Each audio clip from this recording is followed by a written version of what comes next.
우리 구약 성경에 보면 특별히 이스라엘 백성들 아브라함의 하나님, 이삭의 하나님, 야곱의 하나님 이렇게 외치는 구절들이 많아요. 아브라함의 하나님, 이삭의 하나님, 야곱의 하나님, 그리고 나의 하나님 이렇게 고백하는데요. 바로 이삭을 통해서, 야곱을 통해서, 아브라함을 통해서 구원의 족보가 이어져 내려옵니다. 맨 마지막 야곱에게는 12아들이 있었습니다. 이 야곱의 12아들이 결국에는 12지파를 형성하게 되고 야곱의 이름이 이스라엘이라는 이름으로 하나님께서 바꿔주시면서 이스라엘이라는 민족 또 이스라엘 나라에 형성하는 중요한 역할을 합니다. 그런데 야곱의 아들들은 성경에 보면 매우 불안정하고 죄를 많이 범하고 성품에 문제가 있었습니다. 그런데 유독 그 아들 중에 요셉은 달랐습니다. 이 요셉은 창세기 수많은 인물 중에요 가장 뛰어난 성품을 가진 사람이고 하나님께 많은 은혜를 받은 사람이에요. 그리고 요셉의 성품을 보면 예수님과 가장 닮아 있습니다. 그래서 그런지 공교롭게도 이 요셉은 예수님의 아버지 이름과도 같습니다. 이런 요셉이 성장할 때는 매우 불행한 삶을 살아왔어요. 야곱에게는 네 아내를 통해서 자녀를 얻었습니다. 다른 형제들, 배다른 형제들 모두 어머니 손에서 자랐는데요. 요셉은 어릴 때 어머니를 잃었습니다. 막내 동생 베냐민을 낳고 어머니가 세상을 떠난 거예요. 그래서 아버지는 이 요셉에게 더 마음을 주었는데 그것이 시기질투되었는지 다른 형제들이 이 요셉을 더 미워하고 구박하고 심지어 죽이려고 하고 뜻이 안 되니까 노예로 팔아버렸어요. 그런 요셉은 형들에 대한 분노, 자신을 끝까지 지켜주지 못한 아버지에 대한 원망, 그리고 혹독한 노예 생활과 새로운 시련을 통해서 아마 세상이 미워지고 하나님도 자신을 버렸다라고 생각하기에 충분했을 겁니다. 대개 이런 사람들의 마음속에는 큰 분노가 자리 잡고 있습니다. 그래서 정신적으로 보면 화병을 가지고 있고요. 여러 가지 강박 장애가 나타나서 인격에 문제가 옵니다. 그리고 요셉 같은 이런 비슷한 상황 속에서는요, 그 마음 속에 부모, 형제에 대한 보복 심리가 강하게 나타나게 되는데요. 요셉을 보면 전혀 그러질 않았습니다. 요셉은 보복의 사람이 아니라 오히려 은혜의 사람으로 성장한다는 거예요. 요셉이 그런 인생길을 갈 수 있었던 것은 바로 요셉의 행동과 고백을 통해서 알 수 있는데요. 그에게는 바로 하나님에 대한 확고한 신앙이 그를 붙잡아 주었다는 사실이에요. 요셉을 바라보면 얼마나 신앙이 우리에게 중요한가를 가르쳐주고 있습니다. 성경은 하나님의 말씀은 하나님과 부모님을 공경하라고 합니다. 둘째는 형제의 우애와 이웃 사랑을 명령하십니다. 그런데 요셉의 인생에는 이 모든 것들이 그대로 나타나고 그대로 실천하는 모습을 보인다는 거예요. 그러게 사랑하는 성도 여러분, 하나님의 말씀은 곧 우리들에게 복입니다. 그 말씀대로 살아갈 때 하나님께서 당연히 복을 내려 주신다라는 거예요. 이게 바로 아버지 하나님 마음이고 창조 질서입니다. 오늘은 아버지 주일입니다. 이 요셉의 신앙과 효도를 보면서 바로 우리들의 신앙의 삶 되돌아보기를 원합니다. 이 시간 하나님의 말씀을 온전한 마음으로 받으셔서 하나님이 예비하신 그 분복을 여러분 모두가 누리시기를 주님의 이름으로 축원합니다. 요셉은 어떤 사람이었는가를 보면요, 첫째는 요셉은 아버지를 늘 기쁘게 하는 아들이었다는 거예요. 오늘 교동문을 보면 내 부모를 공경하고 내 어미를 기쁘게 하고 즐겁게 하라라는 하나님의 말씀을 우리가 보았습니다. 그런 것처럼 이 요셉은 아버지를 늘 기쁘게 하는 아들이었다는 거죠. 보통의 자녀들은 자신의 잘한 것은 엄청 자랑을 합니다. 그러나 잘못된 것은 말 안 하죠. 감추려고 하죠. 그런데 성경에 보면 요셉은요, 늘 아버지에게 정직한 아들이었어요. 아버지가 안 계신 상황 속에 형들과 함께 있었던 일들, 잘했던지 잘못했던지 늘 정직하게 소상하게 알려드리는 아들이었습니다. 그런데 잘한 것을 전하는 것은 세상은 아무 말 안 하지만 잘못한 것을 전하는 사람을 고자질쟁이라고 해요. 그래서 그런지 요셉은 다른 형들에게 그것 때문에 더욱 미움을 샀습니다. 또한 요셉은요, 아버지가 명령하고 아버지가 부탁하는 일에 대해서 즉시 순종하고 끝까지 충성을 다하는 아들이었습니다. 그러니까 야곱은 아버지가 시킨 일에 대해서 책임을 가지고 책임을 완수하는 태도를 가지고 있다는 거예요. 창세기 37장 13절에 보면 이 아버지 야곱은 아들들이 이제 양을 치러 풀을 먹이러 보내는데요. 이 야곱의 집은 헤브론입니다. 예루살렘보다 아래쪽에 있는 헤브론인데 그곳에서 양을 치고 풀을 먹이다 보면 풀이 항상 그 자리에 있는 것이 아니기 때문에 풀을 찾다가 보면요, 저 북쪽 갈릴리 지역 위에까지 세겜까지 올라가 양을 치게 됩니다. 그래서 어느 날 아버지 야곱이 요셉을 불러요. 너 형들이 양을 잘 치고 있는지 상황이 어떤지 갔다 와라. 그리고 나한테 보고하라. 이렇게 아버지가 요셉에게 이야기해요. 성경을 보면 요셉이 그 즉시 네, 그래 하겠습니다. 즉시 순종하던 아들이 있어요. 이 헤브론에서 세겜까지 거리가 80km. 사진 좀 보여주세요. 80km예요. 근데 이게 산지입니다.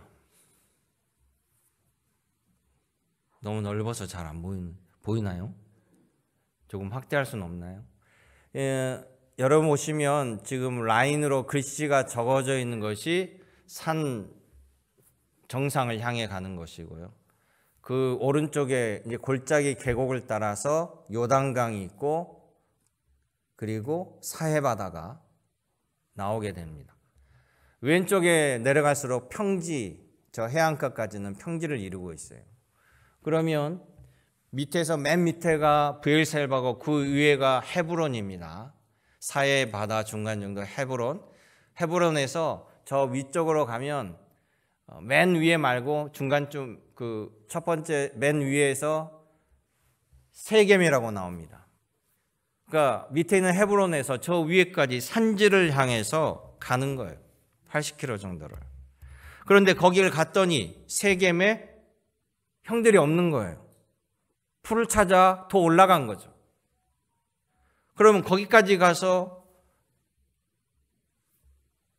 더 이상 형을 찾을 수 없으면 포기하고 올 수도 있잖아요. 80km까지 간 것도 대단한 건데. 그런데 주변에 다른 양측에 수소문하니까 저 위에 있는 도단에서 봤다라는 거예요, 사람들이.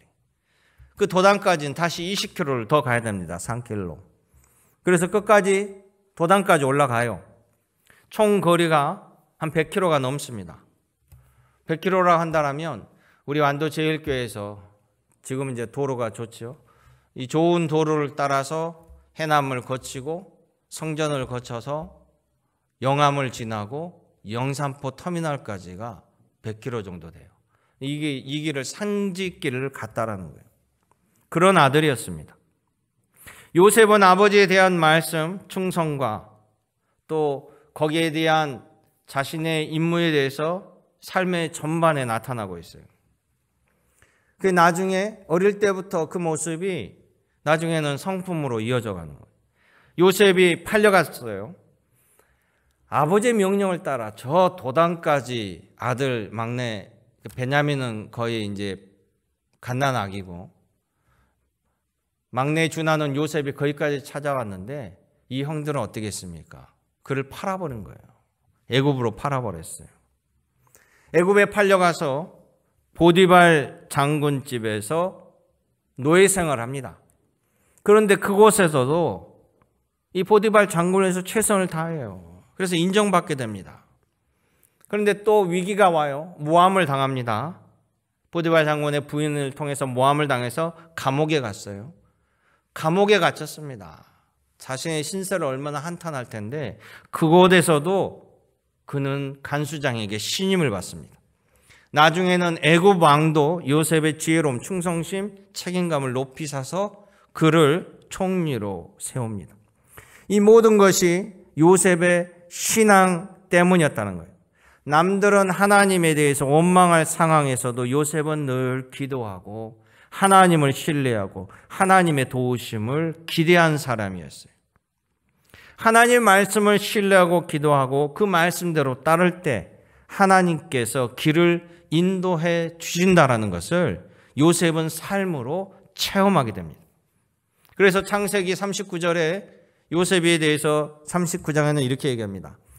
여호와께서 요셉과 함께 하심으로 그가 형통한 자가 되었다. 할렐루야. 요셉이요, 잘된 것에만 아니라 심지어 감옥에서도 노예로 팔려가는 모든 상황 속에서도 여호와 하나님께서 함께 하심으로 그를 결국 형통하게 이끌어 주셨다라고 말씀한다는 거예요. 신약 성경 에베소서 6장 1절에 3절에는 이렇게 말합니다. 자녀들아, 주 안에서 너희 부모에게 순종하라. 이것이 옳으니라. 내 아버지와 어머니를 공경하라. 이것은 약속이 있는 첫 계명이니 이로써 너가 잘되고 땅에서 장수하리라. 할렐루야. 하나님의 말씀이, 하나님은 그 말씀대로 이루어 주시는 분이십니다. 여러분, 그 말씀을 꼭 새기시길 원합니다. 두 번째, 요셉은요, 아버지를 섬기고 봉양하는데 마음을 다하여, 물질을 다하여 아버지를 섬기고 봉양하고 있다는 거예요. 디모데전서 5장 4절에 보면 이런 말씀이 있습니다. 만일 어떤 과부에게 자녀나 손자들이 있거든 그들로 먼저 자기 집에서 효를 행하여 부모에게 보답하기를 배우게 하라. 부모에게 효하는 걸 가르치라. 이것이 하나님 앞에 받으실 만한 일이라는 사실을 분명히 기록하고 있습니다. 그렇지 아니하면 믿음을 배반한 자요 불신자보다 더 악한 자이다라고 디모데전서 5장은 기록하고 있어요. 요셉은 애굽의 총리가 되어서 자신을 버리고 팔아버린 가족을 만납니다. 그때 오늘 읽었던 45장 말씀 보면 그 형제들을 만나는 과정 속에 이 요셉이 가장 먼저 아버지 야곱의 안부를 물어보고 있고요. 이 혹독한 가뭄 속에 한 사람이라도 유입되면 그 나라가 부담스러운 그런 상황 속에서도 요셉은 아버지와 가족들을 고센 땅으로 모시고 와서 그곳에 집과 땅을 주면서 걱정 없이 살아갈 수 있도록 극진하게 모십니다. 아버지의 형제들 모든 식량을 책임져주고 그들을 지키고 보호하였습니다. 이스라엘 백성들이 나중에 그렇게 수가 많아지고 이 애굽에서 탈출하여서 가나안 땅에 들어가서 나라를 이룰 수 있었던 그 모든 것은 바로 이 요셉의 덕분이었다는 사실이에요. 그래서 창세기 47장 27절에 이렇게 얘기합니다. 이스라엘 족속이 애굽 고센 땅에 거주하며 거기서 생업을 얻어 생육하고 번성하였더라. 아멘. 구약에 보면 가난한 중에 시어머니를 잘 섬겨서 복받은 여인이 나옵니다. 바로 루시라는 여인인데요. 이 루시라는 여인은 모압 여인이에요. 그런데 이 이스라엘에서 이주해온 남편을 만나게 돼요. 그리고 시집을 가고 결혼을 했는데 남편이 먼저 세상을 떠나버립니다. 시어머니도 과부, 자신도 과부, 다른 형제들도 세상을 먼저 떠나서 줄줄이 어머니와 며느리들이 과부만 함께 살게 되었어요. 근데 너무나 가난해요.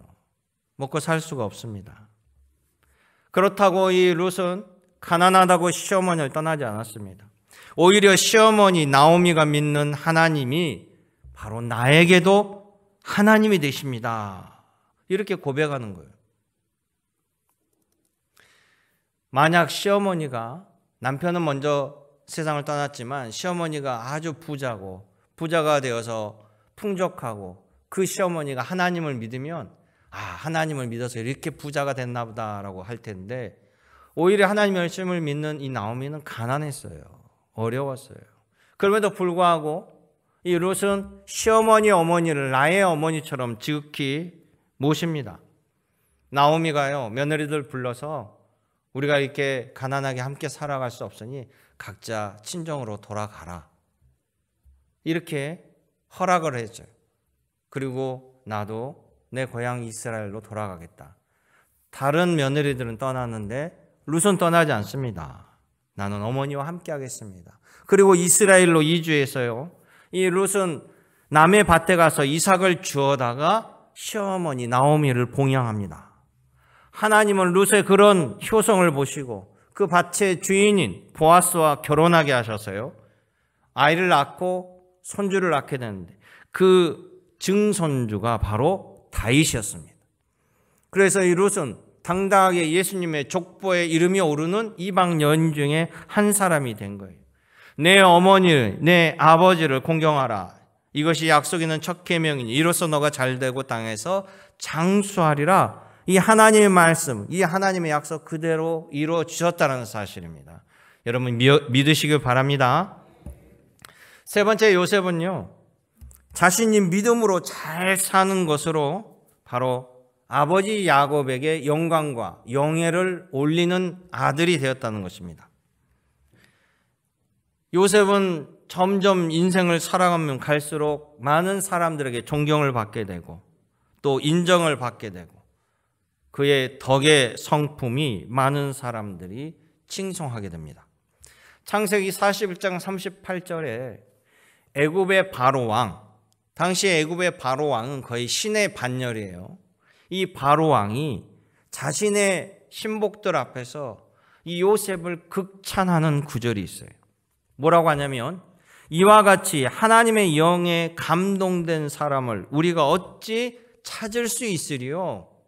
내 나라에서 이 같은 사람을 본 적이 없다라고 이 바로왕이 요셉을 극찬하고 있습니다.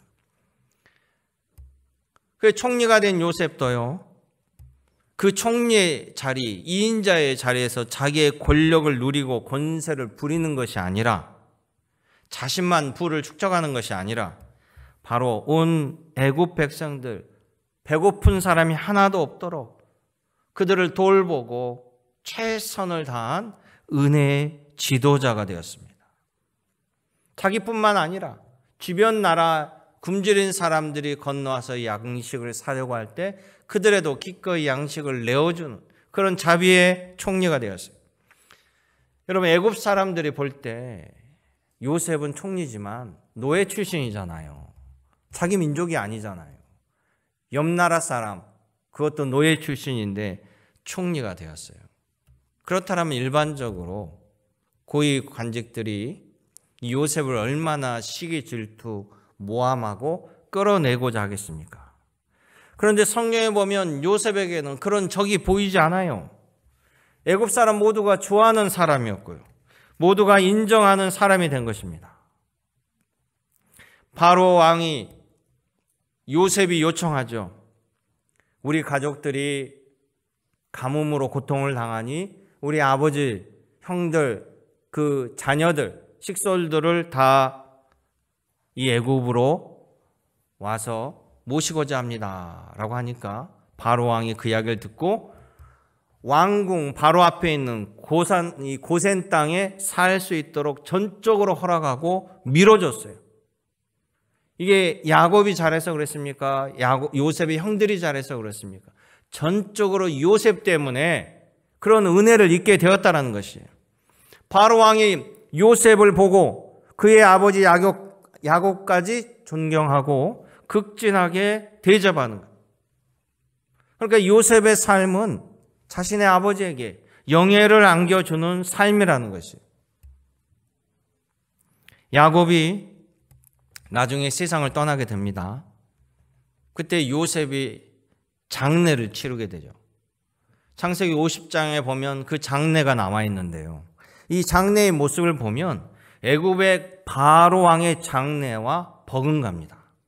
창세기 50장 7절에 요셉이 자기 아버지를 장사로 올라가니 바로의 모든 신하, 바로 궁의 원로들, 애굽 땅의 모든 원로와 또 9절에 보면 그들의 행렬이 병거와 기병이 요셉을 따라 올라가니 그때가 심히 컸더라. 아멘. 지도를 한번 또 보여주세요. 여러분 보시면 왼편이 이집트입니다. 카이로는 저 위쪽에 있고요. 저 밑에가 고센 땅인데, 자 그곳에서 저 시내산 반도 쪽을 거쳐서 바로 브엘세바로 헤브론으로 올라갈 수도 있는데, 오히려 예전에 출애굽했을 때 밑에서 올라가는 모습처럼 모압으로 암몬으로, 그래서 요단강을 건너서 예루살렘 위에서 아래쪽으로 이렇게 헤브론까지 가는 긴 거리 장례 행렬이에요. 이 장례 행렬에 애굽의 모든 고위 관직, 전현직, 원로까지 총 출동한 장례였습니다. 이게 국가 장례가 아니고 뭐겠습니까? 제가 고대 이집트에 관해서 연구해 보니까요, 이 애굽인들은, 애굽이 이집트잖아요. 이 애굽은 장례, 무덤, 사후세계를 매우 중요하게 여긴 사람들이었더라고요. 여러분 가운데서 이집트에 관광 다녀오신 분들 있을 거예요. 여러분 이집트에 관광 가면 뭘 보십니까? 뭘 보고 와요? 전부 다 무덤 보고 옵니다. 무덤이 없어요. 이집트에 있는 모든 보물들은 무덤에서 나온 부장품들이에요. 혹시 룩소나 그 옆에 지역 왕의 계곡을 가신 분들을 보면 산등성이 전체에 굴을 파서 왕의 무덤을 만들어 놨는데요. 현재까지 발굴된 게 64기입니다. 그 64기에서 거의 62개 이상이 다 독을 당하고 빈 무덤만 있는데, 독을 안 당하고 발견된 투탕카멘이라든지 한두 개 정도에서 나온 보물이 지금 이집트에서 볼 수 있는, 전 세계 박물관을 돌아다니고 있는 그 많은 보물이 거기서 나온 거예요. 그만큼 그들에게는 죽음, 무덤, 사후세계가 중요했어요. 그래서 이집트 관광 가신 분들 중에 왕궁을 보고 왔던 사람 한 사람도 못 봤어요. 그들은요, 고대 이집트인들은 왕궁은 흙으로 짓고요, 무덤은 저렇게 피라미드처럼 어마어마하게 돌로 튼튼하게 화려하게 짓습니다. 그러니까 왕궁이 남아있는 게 없죠. 무덤만 있어요. 이런 국가에서 이 야곱이 세상을 떠났을 때 70일 동안 온 국민 애도 기간으로 선포합니다. 그리고 이 장례 행렬을 바라봤을 때 이거는 거의 국가장입니다. 야곱이 건국 인사도 아니고 왕의 부모도 아닌데 이렇게 드릴 수 있는 것은 누구 때문입니까? 요셉 때문이에요. 요셉 때문에 이런 장례를 받게 된 거예요. 요셉 때문에 아버지 야곱도 칭찬과 영광을 얻게 되는 겁니다. 신약 성경에 보면 바울이 후배 목회자 중에 디모데를 매우 칭찬해요. 디모데를 칭찬하면서 뭐라고 얘기하냐면, 너는 외할머니 로이스와 어머니 유닉의 신앙을 따라서 믿음을 전수받은 자라고 극찬하고 있습니다. 그런데 우리는 그 외할머니 로이스와 어머니 유니게가 무슨 일을 한지, 그의 삶이 어떤지 전혀 알지 못해요. 기록이 없습니다. 오로지 이 구절 하나 있어요. 그러나 디모데 때문에 그 할머니와 어머니가 믿음이 좋았다라는 것은 우리가 당연히 유추할 수 있다는 사실이죠. 그래서 오늘도 믿는 사람들은 유니가 로이스, 바로 이분들이 디모데 어머니와 할머니로 믿음 좋은 사람이라는 것을 모두가 알게 된 거예요. 그러게 사랑하는 성도 여러분, 여러분들이 믿음과 아름다운 신앙으로 잘 사는 것이 부모님에게는 영광을 돌리는 일이고 영예로운 길이고 효도가 되는 겁니다. 심지어 먼저 세상을 떠난 부모님의 그 이름이 바로 여러분들의 신앙과 믿음을 통해서 드높여진다는 사실을 기억하시길 원합니다. 마지막 요셉은요, 형제 우애를 실천하여서 아버지께 끝까지 효도한 아들이었습니다. 요셉의 아버지 야곱은요, 어린 아들 요셉을 잃어버렸다라는 일종의 트라우마를 가지고 살아온 사람이에요. 형들이 잘 있나 보고 와라라고 보냈는데 요셉은 오지 않고 다른 아들들이 와가지고 요셉이 동물에 물려 죽었다라는 거예요. 그리고는 그걸 증거로 하고 요셉에게 피 묻은 옷을 보여줬는데 성경을 보면 야곱이 완전히 믿지 않은 것 같아요. 이 다른 아들들을 의심했으나 물증이 없었어요. 그래서 야곱에게는 이 아들 요셉을 잃어버린 것이 큰 트라우마가 됐습니다. 만약에 요셉이 그렇게 보고했다라면 아버지 야곱은 믿었을 수도 있을 거예요. 평소에 그의 모습을 보고. 그런데 다른 형제들이 이야기하는 거니까 더 반신반의했죠. 그러다가 세월이 흘렀습니다. 자신의 땅에 가뭄이 극심하여 먹고 살 수가 없어서 아들들을 통해서 애굽에 가서 식량을 좀 사와라 라고 보냈습니다. 그리고 요셉의 동생 베냐민만 아버지 야곱이 데리고 있고 나머지 애들을 보냈어요.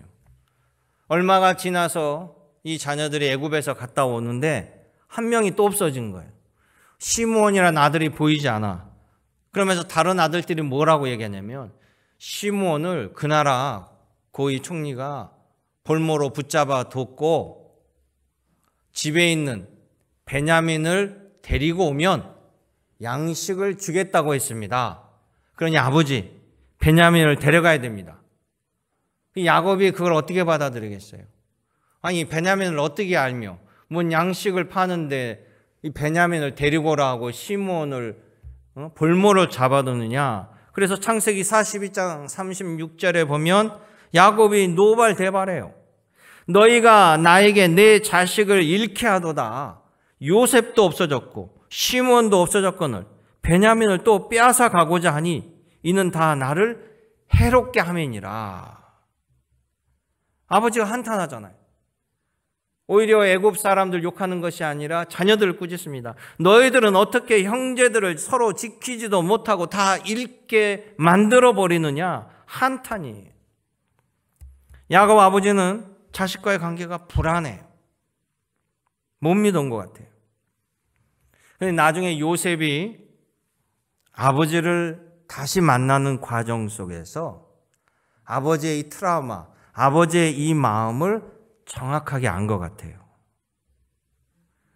요셉은 다시 만난 아버지에게 또 형들에게 보복의 마음, 원망의 마음을 보이지 않습니다. 그리고 오히려 은혜와 덕을 베풀어요. 아버지 야곱을 편안하게 해드리고자 하는 이 요셉의 진심의 마음이 나옵니다. 요셉이 그럴 수 있던 것은 바로 그의 말 속에 신앙으로 답을 알 수 있다는 거예요. 그것이 바로 창세기 45장 5절입니다. 함께 읽어볼까요? 45장 5절. 당신들이 나를 이곳에 팔았다고 해서 근심하지 마소서. 한탄하지 마소서. 하나님이 생명을 구원하시려고 나를 당신들보다 먼저 보냈나이다. 아멘. 그리고 8절에 보면 나를 이리로 보낸 이는 하나님, 당신들이 아니요 하나님이시라. 할렐루야. 자신이 죄 지은 사람은 똑똑하게 알고 있습니다. 자신들이 작당을 해서 죽이고자 했고 그게 여의치 않으니까 팔아버렸는데 지금 요셉의 입에서 나오는 말은 놀라운 말이에요. 당신들이 나를 팔았다라고 근심하지 마소서, 한탄하지 마소서. 하나님께서 우리 모두의 생명들을 구원하고자 하나님이 보내신 겁니다. 하나님이 하신 일입니다. 이거는 여러분 폼생폼사로 할 수 있는 말이 아닙니다. 정말 깊은 신앙과 믿음의 경지가 아니고서는 할 수 없는 말이에요. 그리고요, 위선적인로 좋은 말을 하면 반드시 본색이 드러나게 되어 있어요. 그런데 요셉은 진심이었어요. 바로 이 말은 아버지 하나님의 은혜를 입은 자만이 할 수 있는 진실한 고백이었습니다. 처음에는 힘들었지만, 처음에는 불편했지만, 내가 하나님의 뜻을 깨닫게 되자 지난 모든 아픈 과거가 오히려 하나님의 은혜였고 하나님의 더 놀라운 크신 계획이었기 때문에 감사가 되었다는 사실이에요.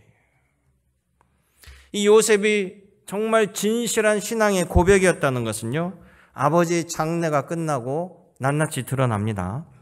이 장례가 끝나자마자 형들은요, 요셉을 두려워하기 시작해요.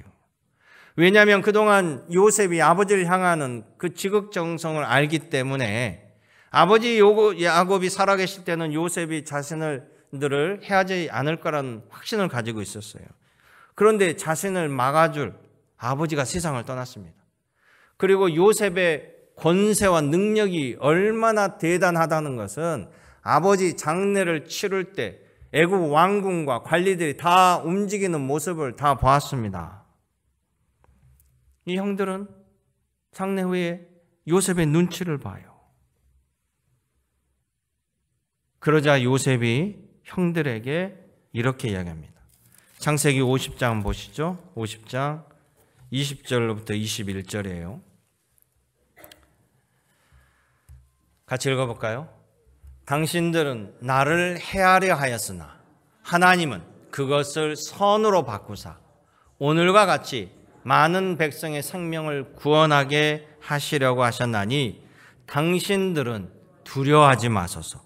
내가 당신들과 당신의 자녀를 기르리이다 하고 그들을 간곡한 말로 위로하였더라. 할렐루야. 요셉은 믿음으로 성장한 사람이에요. 끝까지 간곡한 말로 형제들에게 위로하는 거예요. 아니, 은혜를 베푼 것도 요셉이고 용서한 것도 요셉인데 끝까지 오해를 받는 것도 요셉이에요. 역정내지 않습니다. 화를 내지 않습니다. 끝까지 형제들을 위로하고 섬깁니다. 바로 아버지의 바람을 요셉은 아버지가 돌아가신 이후에도 끝까지 성실하게 실천하는 하나님의 아들이요 야곱의 아들이었습니다. 사랑하는 성도 여러분, 증오와 복수로 세상을 바꿀 수 있다면 예수님은 당연히 그렇게 하라라고 우리에게 명령하셨을 것입니다. 그러나 예수님은 이렇게 말씀하셨습니다. 너희는 마음을 다하고 지혜를 다하고 힘을 다하여 하나님을 사랑하고 또 가족과 이웃을 자기 자신과 같이 사랑하는 것이 모든 번제물과 기타 제물을 나에게 올리는 것보다 더 나은 일이라. 할렐루야. 요셉의 신앙이 바로 여러분의 신앙이 되기를 원합니다. 요셉의 효가 바로 여러분들의 효가 되어서 하나님의 약속, 하나님의 은혜와 복을 많이 누리시기를 주님의 이름으로 축원합니다. 참 좋으신 아버지 하나님, 나는 부족합니다. 나는 연약합니다. 많은 은혜의 사건들을 받았음에도 불구하고 감사를 잃어버립니다. 불평과 불만은 먼저 내 입술에서 튀어나오고 은혜와 감사의 고백은 더딥니다. 그럼에도 불구하고 아버지 하나님은 우리를 사랑하시고 또 의의 자녀로 삼아 주셨습니다. 아버지 하나님 그 뜻을 따라 하나님을 공경하며 부모를 사랑하며 형제를 사랑하며 맡겨진 사명 기쁨으로 감당하며 요셉과 같은 성품으로 잘 자라서 하나님께 영광, 부모에게 영광, 모든 이에게 그리스도의 그 아름다운 모든 모습들이 전해지게 하여 주시옵소서. 언제나 함께 하신 우리 구주 예수님의 이름으로 기도드리옵나이다. 아멘.